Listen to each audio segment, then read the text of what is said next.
Hello, everybody. You're here with Heavy today, and we've got a special interview. Normally, we interview bands and stuff about their music, but today we are interviewing a singer from a band who's got something outside of music that we want to share with you. So, we're basically here. We're talking with Sean Nichols, by the way. Happening, Chris? Hello, Sean. How are you? Good, man. Good, great to see you. Great to see you too, brother. So, we're here to talk about a new innovation called HVOC, which is spelled HXVOC, which is a first of its kind AI vocal instrument that gives musicians and producers unprecedented access to a professional rock metal vocalist without needing a real singer. So when you say first of its kind, bro, like that sounds really exciting, but can you be a little bit more specific? Because AI in music has been here for a while. Yeah, so it's got a lot of moving parts, and I'm new to the space, so I'm by no means an expert, but I'll give you the best to my knowledge, and let's see how this goes. Like basically, AI vocal synths have existed for a long time, and apparently this has been like 25 years in the making. I guess it started with a thing called Vocaloid, which is a company that Yamaha founded, and it started out as a Japanese-based company, and they did like a lot of anime, and it went into like pop and electronic, and that's mainly where the AI voices have found most of their traction. But to get a voice that worked for rock was really hard and challenging because they couldn't get the grit, they couldn't get they couldn't get the aggression to come out of the voice. It just sounded very robotic, and they could produce clean tones, but they couldn't produce that like guttural, like raw that you need for rock, right? So basically this is the first time that we've had those intense techniques captured and reproduced with an AI. And it took us about 2 years in development, and it was actually just a meeting of technology and the engineering behind it and the team and the training and special techniques that all had to go into capturing and being able to create this voice that people can get like a real rock metal vocalist right out of the computer with the AI Synthesizer V Studio 2 platform. Nice. So that's it sort of pretty much in a technological description, mate. I put it in layman's terms for people like myself that know stuff all about this shit. Like in a nutshell, what's the primary goal of creating HVOC? So it's just to give people a professional rock metal voice that they can access on their computer without having to work with a singer, without having to go into a studio, without having to even plug in a microphone. They can program their vocals on their computer. It's that simple. So they can create, they can capture their music and then open up their computer and put the vocals, the notes, and the lyrics that they want, and HVOC will sing it with a convincing rock performance. All right. It's just right in your computer. Is that a bit of software that you buy and you put on your own computer? You don't have to go to a studio? No, you just go online and you download it. So Synthesizer V Studio 2 will become available on March 20th, and it's the revamped platform. And I guess Synthesizer V, the V stands for voice, right? But it also stands for 5, right? So this is like the 5th version of synthesizer that they put out, and now it's Synthesizer V Studio 2. This is like the new improved version that can actually produce the rasp and the screams and the growls and everything that we need to make heavy music. So that's coming out in like 2 days from now. And then on the 27th, HVOC, the voice bank, which was modeled from my voice and my recordings, that becomes available through Eclipsed Sounds. And that's going to be on their website at eclipsesounds.com. Very nice. Now, before we get into it, mate, like I know there's going to be a lot of people who are already up in arms after this short time speaking in the interview, but HVOC isn't designed, it's not intended to actually replace a vocalist in a band setting, is it? Not at all. No, it's an instrument. It's not a replacement. And I realize that's a concern, but I was toying around with this technology for a long time. I mean, it started with drums, and then turned out you could do your drums and program your bass. And then they created guitars and synthesizers, and there's orchestral libraries and everything. And this is just an extension of that, but now for the human voice. and it just expands the creative possibilities that we have when we're writing music, when we're, putting ideas together or collaborating. You need to get an idea across to somebody. And it's not always easy to just record the vocal or it sounds terrible. I can't tell you, I've worked on so many projects where I'm working with just a terrible, terrible recording of somebody's voice. And they're so embarrassed by it. They're like, dude, don't judge me, man. Like, these vocals sound terrible. I'm like, don't worry. I've heard the worst. I've heard the worst of the worst. And then as a professional singer, I take those really bad tracks and I load them into the computer, and then I, perform them, and then I send them back something like, this is awesome. This is great. But, what if they didn't have to send me such terrible sounding tracks? What if they could send me something that sounded already polished? It's just going to make everything come out that much better because you're working from a higher quality reference point, So yeah, I don't see this as a replacement at all. I just see it as like an enhancement and a benefit and a way to make things better and more, it's more accessible, and it's a lot more affordable too, because you don't need like expensive equipment. You don't need expensive microphones. You don't even technically need a singer, So yeah, just gets you up and running. It's just, I keep going about it, but it's kind of like drums, right? Like, it's like programming drums, like Steven Slate. I don't know if you are familiar with Steven Slate, but he makes the Steven Slate drums, and he became real popular because he had these great drum samples, and they just started circulating around the industry, and everybody started replacing their natural drum sounds with Steven Slate's drum samples, and pretty much changed the whole industry. And now when we listen to demos that are made by musicians on their computers, the drums sound pretty killer. And it's because of guys like Steven Slate that made the really complicated process of recording drums in a big studio, and you need all these microphones and these crazy consoles and engineers. I mean, it's super complicated to get a good drum sound, but he just made it so it was really easy. So you could just load it up on your computer, put your beats in, and voila, it sounds like it was recorded in $1 million studio. And that's what we've done essentially with a rock voice now, first of its kind. Yeah. Along those lines, though, then again, this is back to the naysayers, but what you were just talking about then with the drum kit, they might make all the songs up and send them in on a computer generated drum kit, but when they play live, they're still going to have a real drummer there live. So when people are doing the vocals and they send them through to you, is it their voice that's coming back and going on the recording, or is it someone else's voice generated? You're going to hear?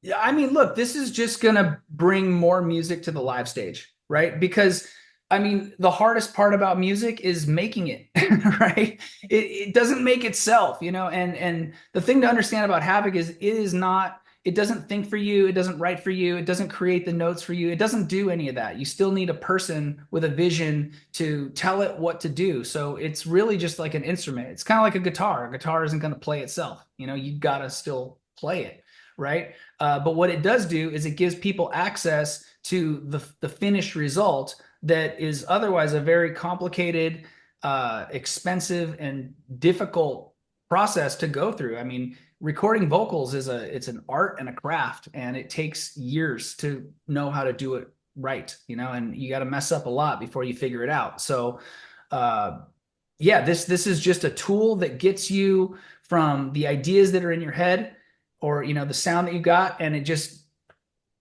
materializes instantly, so you can hear what it sounds like right out the gate without having to be stuck, or be thwarted or whatever. I don't know who to work with. How many people I've met, so many people as a singer.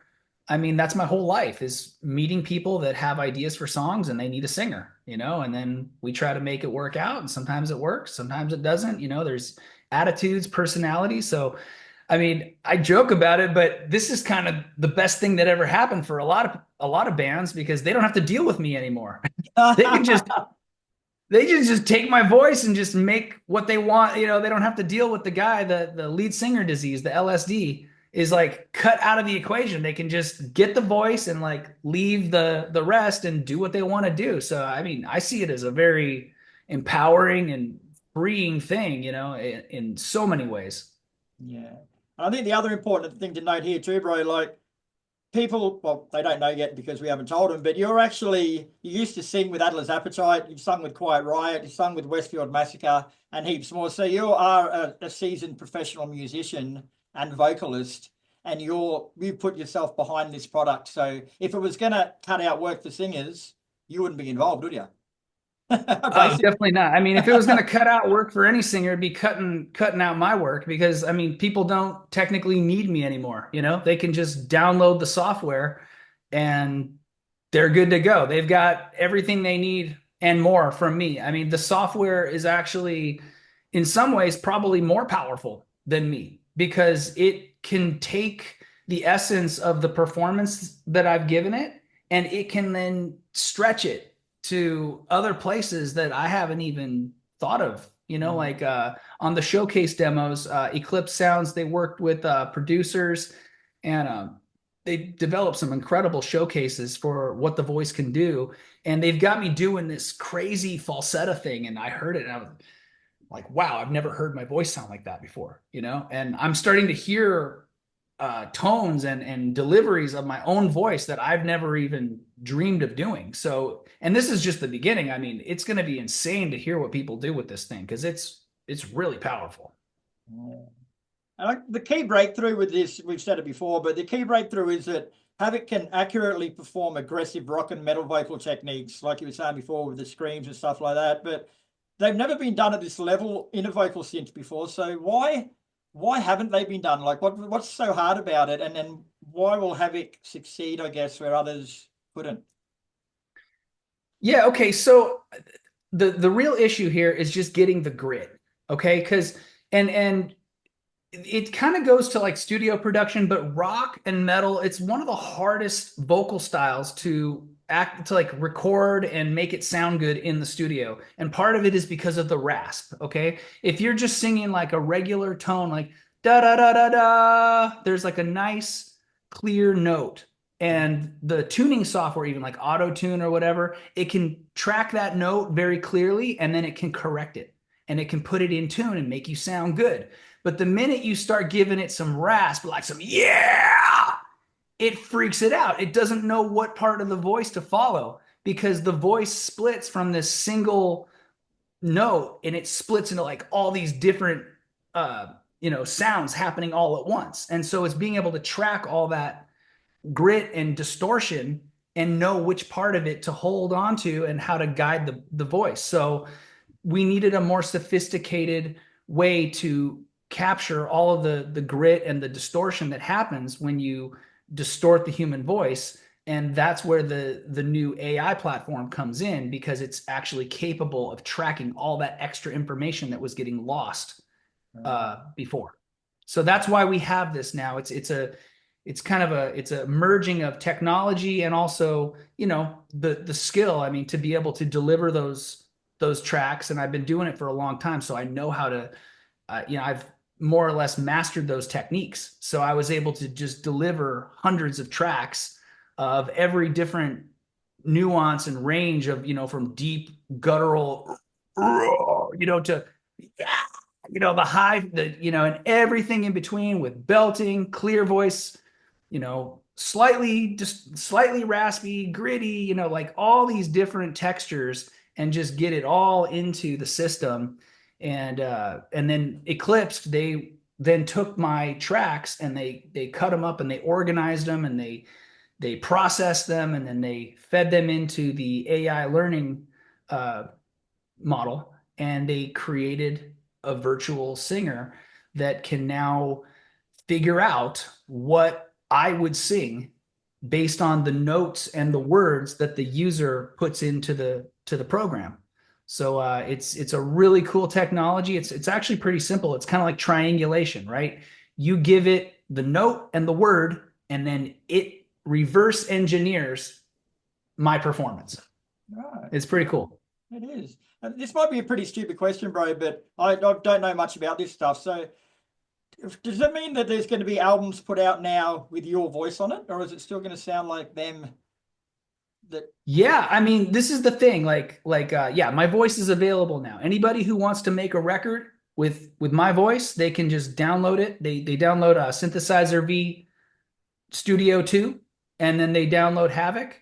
And I think the Synthesizer V program is like $89 or $99, and then Havoc is like $89 or $99. So for under $200, you've got your computer set up, and now you've got a professional vocalist, and you can do your whole record like that. And there are no restrictions for how many songs you can put out. You can release the songs. There's no royalty. You don't have to pay anything extra. Like once you buy the software, it's yours, and you can use it to do basically whatever you want with it. I think there are some not restrictions, but I think you have, I think they say, hey, you should give credit to Havoc if you use it. There's a license agreement. I'm not totally up to speed on all the details, but it's a very loose arrangement. I mean, basically once you buy it and start working with it, it becomes a voice and instrument that you can use for whatever you want to do with it. But what's also really cool about it is that the software itself gives you all kinds of like power to change the voice. So it's not just my voice. Like you can actually make it sound deeper and make it sound meaner, or you can make it sound higher and make it sound, go more like in the Robert Plant direction, or you can go more in the, Five Finger Death Punch direction. You can really kind of, you can use, it's a synthesizer, so my voice is the core, but you can tweak it and change it and make it exactly what you want it to be. And it's just a really good base to get you where you want to go with your particular style of music. It will work for basically any type of rock music, any type of metal music, and it'll even work for other genres, cinematic material, EDM, electronic music. I could hear it working for, some styles of pop or alternative. I mean, it's really just kind of limitless. It's really just up to whoever wants to use it. This voice bank gives people textures that have never been available before in a vocal synth or an AI voice. It's got the rasp, the grit, and that the nuance and the soul of the energy and the power behind a real rock performance. And this is a first in the vocal synthesis industry. No. So hypothetically, someone's used the program to create an album using the voices on there or the vocal programs. Somebody loves that album, then they go to watch the band live and they sound nothing like that. Is that possible? Anything's possible. But once again, there's a lot of technology going on right now, in music, I'm kind of confused whenever I go to a live concert. I'm not sure what I'm hearing a lot of times, I'm listening to it. I'm like, God, that sounds really good. Are they really doing that? And they don't seem to be working so hard, I know how hard it is to sing some of these parts I'm watching live, and they seem to be just handling it like it's nothing. And it makes me wonder, are they being reinforced? Are there some backing tracks there? Is there some auto tune on the back, on the console at the front of house? I don't know what's going on, but I think it's pretty clear that there is a lot of technology making things sound better behind the scenes that we're not always aware of. And, even being a pro in the business, it's hard for me to tell what I'm listening to anymore. So I suppose, someone could make a record. They use my voice or another voice to, make their sound on the recording, and then they go out, and how they perform it live. I don't know. They have to figure it out. You got to be inventive, right? Right. But people are using all kinds of crazy stuff in the studio, orchestras and strings and synthesizers and all that stuff. And sometimes you can take it all out on the road, but sometimes you can't. So maybe there's tracks, maybe they have tracks to help them out. Or maybe they do it some other way. It's really just kind of anybody's choice, right? Of how they're going to convey their recorded material when they play it live. It's actually a really good point, mate, because we're speaking about the AI vocals for the metal and hard rock industry now. So we're actually just focusing on that aspect of it. But this technology is right through the music world. Like you say, you go to a concert now and the sound desk has got some sort of technology that's making them sound different from there to there. Every part of the industry is operating on something like this at the moment. So it's not, people can't just sort of go, they're bringing this technology in, the singer's not going to sound the same. It's pretty much nothing you hear is exactly human or is exactly the way it came out, is it? I mean, yeah, I mean, we're living in a very technologically enhanced world, right? I mean, it's everywhere. I mean, it kind of freaks me out, honestly, and I don't know if it's a good thing or a bad thing, but it's just reality at this point. I mean, we're not going to escape it. You know, it's only going to keep pushing more and more into our lives. So the way I look at it personally is just like we might as well embrace it and find out how to work with it and live with it and make the best of it. You know, so I just tend to be I embrace technology, especially in the studio. Like I love all my gear and my equipment, and a lot of my stuff runs through a computer now, as to where it used to be all hardware. Now there's like a computer component, so it's, I'd say, about 50-50. I definitely work with Pro Tools and all kinds of like synthesizer plugins, and even like my monitoring section that controls my speakers and stuff. It's all run through a computer, and my patch bay it runs through a computer. Now that's kind of a really crazy one there, because patch bay, you know, it used to be the cords, you know, you'd see all the wires hanging around. So I got rid of all those wires, and now I just have a patch bay, and it's totally analog, but all the patches are done on the computer screen. So there is this kind of hybridization between analog and digital, and a lot more of our stuff is being run through computers. And so, you know, it's kind of cool though that they can do this with a human voice now. I didn't really think that I would ever see this, but here it is, and it's really convincing. It's cool. I mean, I'm excited about it, honestly. It makes things easier. Gives you more possibilities. So I don't see any point in fighting it. It's here. You know, we might as well make the best of it. Yeah. As a vocalist, like you've been programming your voice into this for a while now. Like, has it spat anything back at you? Like, is it teaching you more about yourself vocally, hearing what can be done in this technology? Yeah. So just to be clear, I haven't actually used the software yet. Okay. It's super. It's like top secret. Like there was like this period where when they were developing it, like I wasn't even allowed to be involved because this stuff was like so top secret and it was so cutting edge. Like they couldn't tell anybody about it. For a minute there, I was like, man, is this going to happen? And then, you know, luckily they were like, hey, we got good news. It works. I was like, oh, yeah. It was like a big celebration. So we hooked up at NAMM this last NAMM at 2025 in Anaheim here at the Anaheim Convention Center. And I met up with Eclipse Sounds and the team, and that's when they played it for me for the first time. And I have to tell you, man, it was surreal hearing my voice come back at me, to hear myself singing a song that I never heard before. And it just sounded so lifelike and so like, I had a million emotions running through my body. Cause you know, part of me was like, I was thinking about how much work it would be to create that voice that I was hearing back. I'm like, man, that would have taken me like days in the studio and editing and the processing and the mixing and everything. And they literally, it just comes right out of the computer, and it just sounds like, I don't want to say perfect, but it sounds damn good. I mean, it sounds amazing, you know? And then that's with no processing on top of it. You take that voice and then put it through your regular paces. Like once you get it into Pro Tools, and then you add your effects and your layers and your doubles and your harmony stacks and your multiple layers of screams to make it huge. I mean, oh my God, it's insane what you can do with this thing. It's incredible.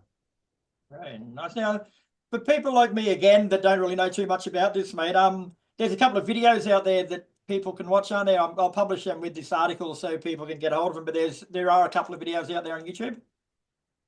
Yeah, so they put out the first showcase video, I think about, I don't know, 3 weeks ago, and then they just put one out about a week or so ago. The first one's called Before the Quiet, and that one was done by Unit Zero. He's awesome. He did such a great job. I love that song. I've listened to it like nonstop. And that's the very first song that I heard with my voice on it. And then the second one they put out, it's called No Reason. And a producer by the name of Benji, I'm not sure of his last name, but super talented guy. And he made a really cool modern rock track. And I love that song too. And then they did like a 15-minute in-depth demonstration where they actually open up the software and they go through and they just play it raw right out of the the software, so you can hear all of the defects. Like, I mean, this thing isn't perfect. It's like you have to work with it to get it to do what you want, but in its default setting, it just sounds like me. It's like if you asked me to come in the studio and say, "Hey, Sean, can you like lay a vocal track on this?" and I just started singing in my default voice, that's what this thing does. But you can take all the parameters and just tweak them way this way or way that way and get it to do like crazy things, like things that I've never even tried to do with my own voice, you know? So it really is just, it's a vast instrument, and it's super like, yeah, powerful and variable, and you can tweak it to make it sound exactly like what you want it to do for whatever it is that you're working on. Nice. And what was that website again, if people want to go and check it out? Yeah, so eclipsedsounds.com. That's where you find Havoc, and you can get all the information on not just Havoc, but all their other voices as well. They've got a selection of other voices that they've done. And then Synthesizer V Studio 2 is at dreamtonics.com. And Dreamtonics has their own store. They've got all their own voices as well. And yeah, it's all very exciting stuff. It's a little overwhelming at first because you're like, wait, what is this? But I mean, for me, it was really easy. Like, I just downloaded Synthesizer V, installed it into my computer, and then it installs as a plugin, and I use Pro Tools. So I just open it up right in Pro Tools. And once it opens up, you just load the voice bank, and boom, that's it. You just start playing your notes in, typing in your lyrics, and it starts singing for you. It's really that easy. And if you don't have Pro Tools and you just want to use Synthesizer V, it's also a standalone program. So let's just say that like you're an instrumentalist and you recorded yourself playing some music. You just could load your music into Synthesizer V and then program vocals right over that in Synthesizer V. And all the information is available on their website. Eclipse Sounds is one of the leading voice developers for Synthesizer V, and there are others as well. It's a very robust little ecosphere of developers and creators. Yeah, I'm really excited and proud to be a part of it. It's a really neat world to be learning about. Fantastic, Sean. Well, thanks for your time with that, bro. It does sound like a bloody good thing. Like I say, I initially had a bit of skepticism, but you pretty much allayed all of my fears, mate. So best of luck with it. Havoc it is called, and hopefully we'll be hearing your voice a lot more in the future, I'm guessing. Yeah, I appreciate that, man. I want to say one more thing, you know, that this thing, it really comes to life with the people who use it. You know, it's like, it's a weird situation for me because it's like I'm putting my voice out into the world for other people to use it and see what they will do with it, you know? So I hope that it gives people, you know, a way to find their voice in my voice, if that makes sense.